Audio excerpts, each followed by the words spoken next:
Just ahead on Queen City News at 8:30, fixing for the future. South Carolina looks ahead, but is there enough money to address its growing population? And restoring the past, the developer's dream to bring back the Excelsior Club and give new life to a lost Charlotte treasure. And the Panthers are making preparations to pounce this Sunday in Jacksonville. How the players and especially the rookies are feeling ahead of Black and Blue's season debut. Good morning, everyone. Happy Wednesday. Happy Hump Day. Welcome into the 8:30 half hour of Queen City News. So nice to have you with us. I'm Jason Harper. Annie Satowski will join me here at the desk coming up at the top of the 9 o'clock hour. Julian is on assignment, kicking off our hometown tour in Gaffney, South Carolina today. We will join him coming up in about 30 minutes. In the meantime, meteorologist Ted Phaeton, he's had a jump start on Julian for at least an hour and a half. He's been watching the sunrise in the best, probably most iconic place in Gaffney. Ted, good morning. Yeah, good morning to you, Jason. For any fans of House of Cards, you've seen this Gaffney Peach before, or Mr. Peach, as the locals call it, or the moon over Gaffney. Standing at 135 feet tall, built in 1981. Folks traveling along I-85 can't miss it as you travel from Greenville, South Carolina, Atlanta, up into the Queen City. Now, we have a beautiful start to the morning, partly cloudy skies, a light breeze here and there, but winds have eased up. Taking a look at your morning temperatures around the Queen City and beyond, we still hold on to a nice, comfortable start to the day. We're in the mid-60s, haven't really budged too much for the last hour or so. Winds are light or calm, and we are looking at those dew points settled in the upper 50s, so not a terribly muggy start to your morning as those 50s hold on for some of our mountain counties. Low 60s around the Queen City, Charlotte, into parts of Gastonia and Concord. We're still going to be warming up into the 70s towards your later morning hours, even into the upper 70s as we approach lunchtime. So we'll have a nice seasonable afternoon, still slightly below normal for this time of year. I'm looking for a healthy mix of sun and clouds throughout the day. Low-end rain chance for our mountain counties, only going with about a 20 to 30% chance of a stray shower or two, impacting our western-facing slopes as highs aim for those low 80s heading into the peak heating hours of the day. Winds will stay light through this afternoon as we continue to hold on to partly cloudy skies into your evening. 70s on tap through 9 o'clock. Will drop down into the 60s overnight, again, giving us a nice comfortable start to your Thursday. Now, we do have a warm up on the way. I'm expecting us to hit those 90s for Friday into the start of the weekend. Still below normal for this afternoon. Low 80s today, near normal with mid 80s on tap for Thursday. We'll cool back down and get fall-like again by the time we get into early next week. Pollen will be an issue as we continue to have the medium to high count from this Wednesday into the start of the weekend. Your main culprit will be the grass pollen, ragweed pollen. That's likely going to be what's responsible for those flaring allergies. Taking a look at your mountain county forecast, running slightly cooler as we look at those upper 60s this afternoon, 70s as we approach the weekend. A more pronounced rain chance for some of our higher elevations. We'll walk you through more of that coming up with a check of your forecast in about 10 minutes. Jason? All right, Ted, appreciate that. Look forward to being back in Gaffney in a little while. If you want to head down to see our hometown crew, 85 southbound, leaving Charlotte, headed down to South Carolina where he is. It's about an hour to get down there. Traffic's not too bad headed that direction. The opposite direction, not good. We've had an accident for 2 hours now. At Gastonia. This is right at 321 and 85. We've had a lane blocked there for quite a while, like I said, since about 6:15. So they still have a lane block. We're trying to find out more from Gastonia Police and Highway Patrol if there's any injuries or what's going on there. But just be aware that that is going to be slow getting you through Gastonia all the way. It gets a little better once you get to McAdenville and Lowell. Just be aware of that this morning. Let's go a little closer into town. This is down at the North South Carolina state line down near Carowinds. For 2 hours, we have seen a very slow parking lot that is like a barge moving along the river at about 15-20 miles an hour. Right now, it's barely moving at all as folks are merging from the right-hand side there. Let's give you some drive times during rush hour coming up from South Carolina, down from Lake Norman. Those are both slow just to get to 485. Gastonia, not too bad actually, trying to work your way up 85 to 485. All right, let's give you a look. We still have this accident northeast, 485 inner between right near Tryon there. Just be aware of that if you're trying to use that to get around on the inside of the 45 loop. That's been blocked for almost 2 hours as well. Let's give you, we've got a new accident. Inbound Independence has been a parking lot because we've got an accident right at the ramp to get onto I-277, which is the Brookshire Freeway. Let's give you a look at this from the camera. That has been a parking lot, 3 lanes there for about the last hour. So I would hop on Central Ave or Monroe Road. Those are both alternates that will parallel Independence all the way into Uptown. And then quickly this morning, here are some drive times if you're coming up from the east side of town, coming up from Monroe, in from Albemarle, or down from Kannapolis and Concord. It's certainly a long stretch, almost an hour from Monroe. We'll give you a final look at your pinpoint traffic coming up at 9 o'clock. The current annual budget for the South Carolina Department of Transportation is over $2.7 billion, but officials say they're going to need more money to cover certain projects across the state as projected growth numbers continue to rise. South Carolina Bureau Chief Shakira Speaks spoke with transportation leaders in Rock Hill and Fort Mill to see how this could affect the area. It didn't surprise Rock Hill Fort Mill Transportation Director David Hooper that state transportation funds were extremely over budget. But the Area Study Committee is confident the projects that have already been identified and funded will go forward until completion. After COVID, we had supply chain disruptions. You had a higher inflationary environment that obviously impacted all existing projects for most of the key materials that are used on projects. And so a lot of those cost increases have already been incorporated into existing project priorities. South Carolina has the 4th largest state highway system in the nation with 41,000 miles. U-Haul's growth index shows South Carolina was the #1 growth state for 2024. World Population Review lists York County as the 13th fastest growing county in the state, seeing a nearly 8% growth. We have some of the most dangerous roads, especially our rural roads.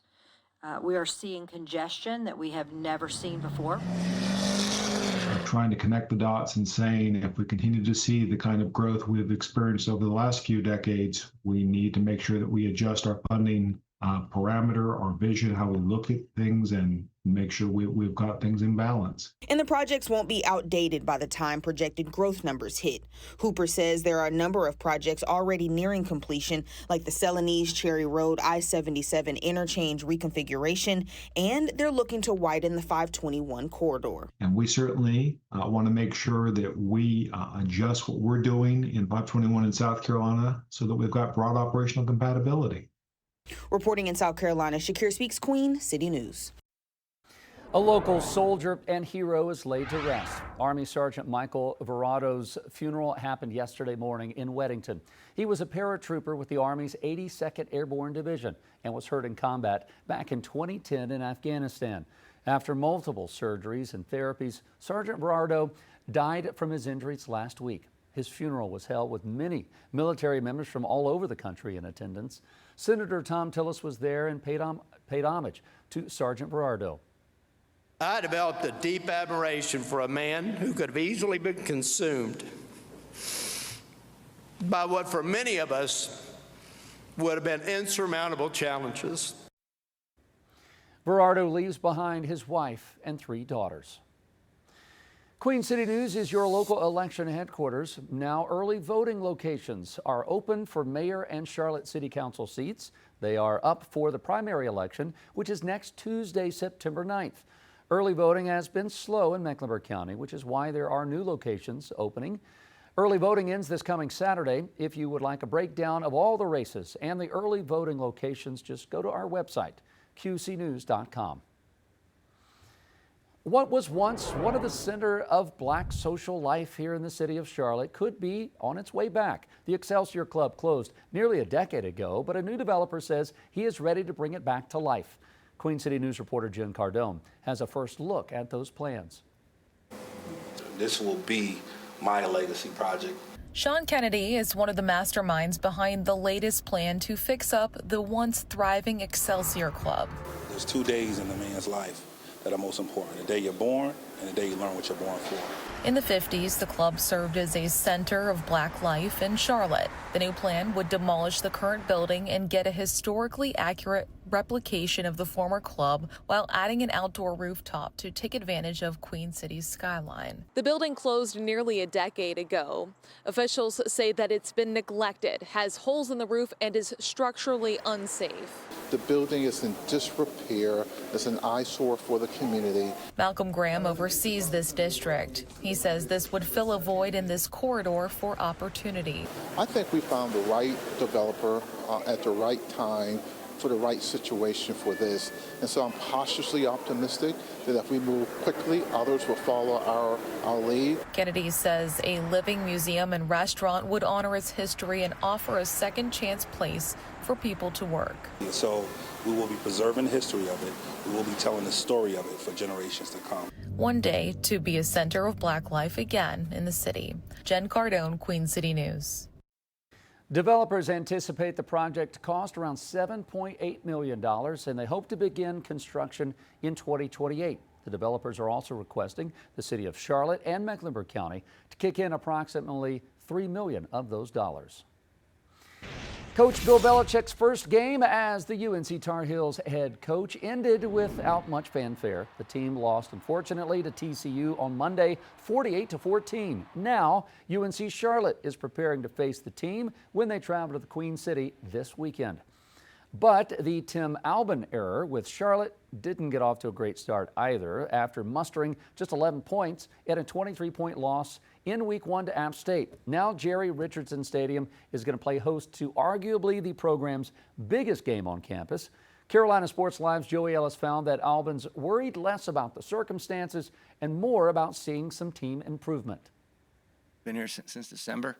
You know, we're one game at a time outfit. We're going to find the positives, correct the mistakes, focus on, hey, we got to fix the things that our opponent had zero to do with. So that's going to be our focus. Now, I really can't speak to the biggest game. They're all big, and we're on to the next one. After a tight quarterback battle in the fall, it was Connor Harrell getting the start in Week 1 where he struggled mightily. But despite that, Albin doubled down Tuesday, saying Harrell will start once again against his previous college team, but also would not rule out a possibility of seeing all three quarterbacks. The world's not ending. We're not just everything we did just goes down the water. We're who we are. We're not going to change. We obviously change what like the penalties and the TFC, all that stuff, but we're not going to, change as a culture. We're going to keep working, put our head down, and get ready for next week. Acknowledging that improved play and winning is the focal point for Saturday, even Albin, a longtime coach himself, realizes his counterpart that'll stand opposite him Saturday night, embracing the chance to coach against someone he believes is the best to do it. Again, neither one of us are playing in the game, but you're judging by the number of Lombardi trophies. He is the greatest.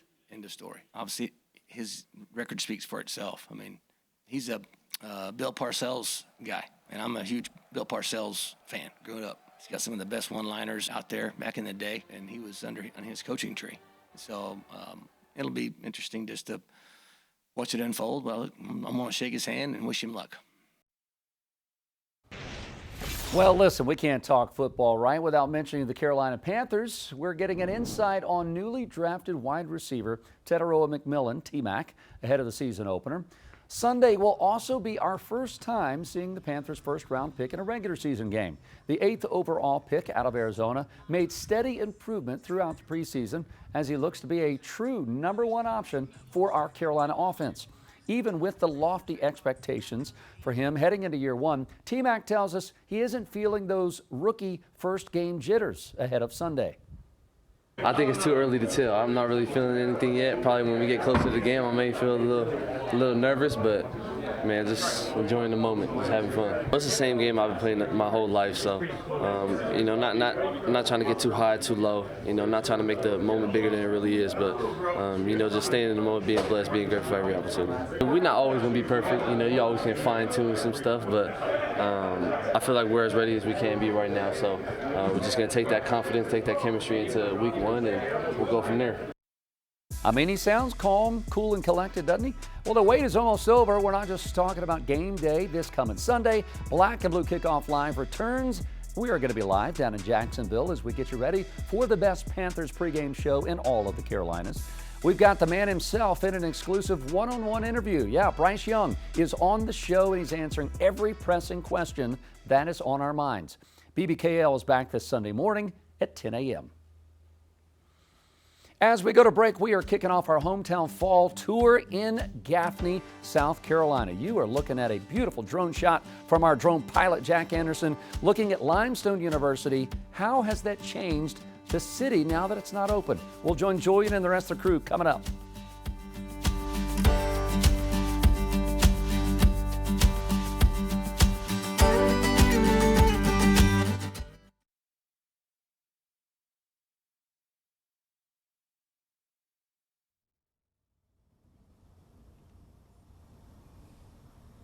Mic check 1, 2, 3, 4, 5. Welcome back into Queen City News Now. I'm Julian Sidor. We are just minutes away. You're blue today. Oh, you look so good. Oh, Julian, I was just commenting on how good you looked. We liked your outfit. Taylor's wearing blue as well. I heard you a little bit. Hey, you ladies look stunning. And so does Corey. Yeah, here's my guy.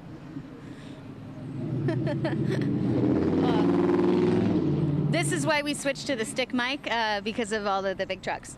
Yeah, I can hear Julian. Okay. Yeah, my IFB is so stinking quiet. That's annoying. Doesn't help when it's a loud street too.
Welcome back into Queen City News Now. I am Julian Sidor, and we are just minutes away from kicking off our fall hometown tour. Now, for the first part of this fall hometown tour, we're going to college towns, but this is now formally a college town. We're in Gaffney, South Carolina, and we're going to be talking about what limestone meant to this area, sharing the stories of so many of the people here, the heartwarming stories, and talking about how there's still a lot in Gaffney to come see and talk about. And for a little more on what we have coming up for you, our hometown storyteller, Maureen Wirtz. Good morning, Maureen. Hey, Julian. So I am here in downtown Gaffney this morning. And yeah, just like you said, this was a college town, but now it's not for the first time in the town's history. And a lot of people here are still grappling with that fact. You know, Limestone University closed in the spring of this past year, and this past week would have been the start of college classes. So now people are kind of trying to understand this new reality. What does their future look like? What does that mean for here in Gaffney? And so coming up in our hometown show, we are talking to those people who have such ties to the university and to this town, and kind of what they're hoping for and what they're feeling right now. And I spoke with a lot of people, and I do think there's just a lot of sadness and confusion, but they haven't lost sight of hope, that there's still hope for the future, hope for something new to come. And we're exploring that all in our hometown show. Our chief business correspondent, Taylor Young, will be joining us, talking about kind of the impacts here as well. So we have a very special hometown show ahead of you right here starting at 9 o'clock. Julian? Well, Maureen, you kind of hit the nail right there on the head. There's still a lot of hope here in Gaffney. Each day the sun rises, there's another chance for something to come, and we're going to be talking with the mayor in our next hour with what could be coming for this area. And as we head over to our meteorologist, Ted Phaeton, when the sun came up this morning, Ted, we really got a treat. Yeah, we certainly did get a treat as we continue to hold on to what is a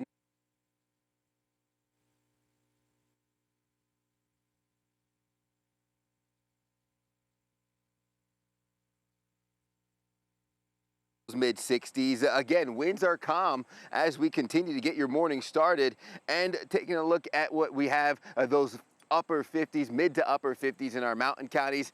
Low to mid 60s still locked in around the Queen City. So while we hold on to those comfortable conditions, our warm up is slowly getting there as we approach the 70s late morning, early afternoon. I'm looking at highs aimed towards the low 80s for the peak heating hours of the day. Partly cloudy skies on deck. We have a nice thin layer of cloud right now overhead, blocking some of the sunshine, but don't let that stick around for too long, and don't let that change your plans, because we will have more of that sun mixing in throughout the afternoon. So a mix of sun and clouds today as high pressure continues to stretch further south and east. We have an approaching cold front from the northwest, which will enhance some of our rain chances heading into your Thursday. Not going to impact uptown for this afternoon, mostly having that moisture locked in towards our mountain counties. I'm looking at those showers pushing through parts of Ashe, Watauga, Avery County, as we get into your peak heating hours of the day throughout Wednesday. Your late morning, early afternoon could be wet for areas north of I-40. Now, partly cloudy skies on tap for uptown. We peak in the low 80s, cooling down in the 60s heading into this evening. We'll clear up overnight as well, heading into Thursday morning, which will usher in slightly warmer temperatures, landing near normal. And I'm also expecting our rain chances to be more pronounced throughout the day on Thursday. Pop-up isolated storms possible with mid-80s expected. An approaching cold front from the north and west won't do much to bring temperatures down, as we'll have a blast of that warmer air giving us those 90s heading into the end of the week. Just be on the lookout for the storms to pack a punch here heading into your Thursday, with a marginal risk for severe weather. That's level 1 out of 5, with damaging winds being the main threat to watch out for. I would download that Pinpoint Weather app to stay updated on your forecast as this develops in the next 24 to 36 hours. Now, rain chances stick around from your Thursday into the weekend, so keep that in mind, that we could still see a little bit of the dicey weather through the weekend as cooler temperatures settle in. Overnight lows tonight bottom out in the low 60s, mid to upper 50s from our mountain counties into that I-40 corridor, and I'm expecting that 7-day forecast to ramp us up into the 90s Friday, Saturday, and then cooling down back into what will be the upper 70s kicking off early next week.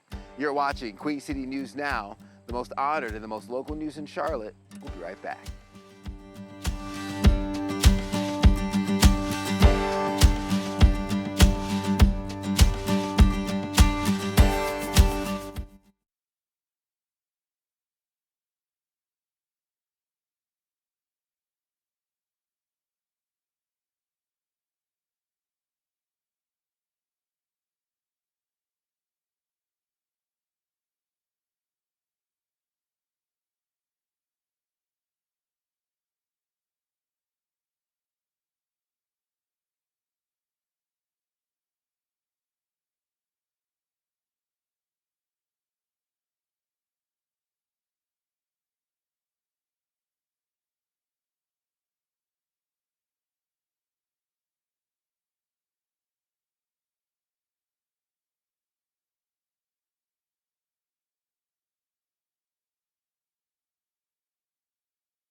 Today, the Goodwill Career and Employment Center in Gastonia will be hosting a hiring event with the help of NC Works. It'll offer meaningful opportunities for people looking to start or advance their careers in several different fields. They include public works, construction, healthcare, and more. That event kicks off in a little over an hour at 10 o'clock this morning.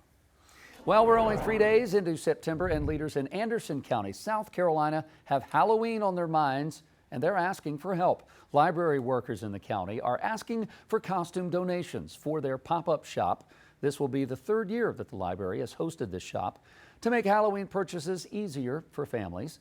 The donations are taken community-wide, and costumes are given out for free.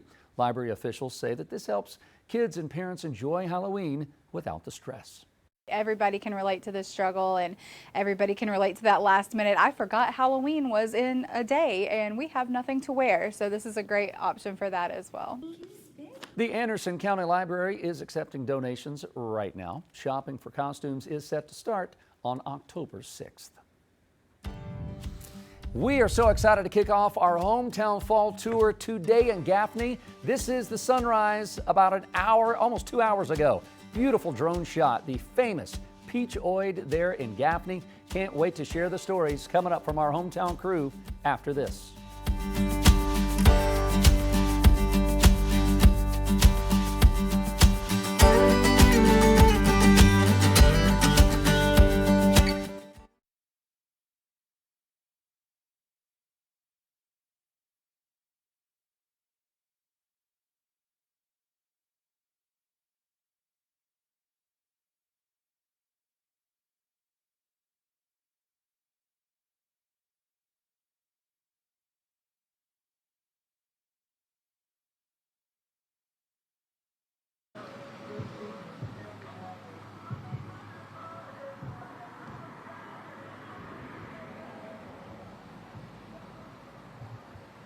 We do look very serious. Yeah, sure. Testing. There's Taylor, and then here's me. Corey is checking something right now. He is running. Okay. Okay. Yeah, we'll do. I can also hold. I think he's getting a thing to like. Yeah, I think I kind of held this up kind of high. Yeah, I was I didn't. trying to eat it. Like, you see those like statues that freeze. Ted's microphone. Check. Ted's microphone. Sexy beast. I try, man. Can I bring your feet? Hey, okay, check 1, 2, 3, 4, 5, 6. Yes, we are live here in Gaffney, South Carolina. Let's face it, when you think of Gaffney, okay,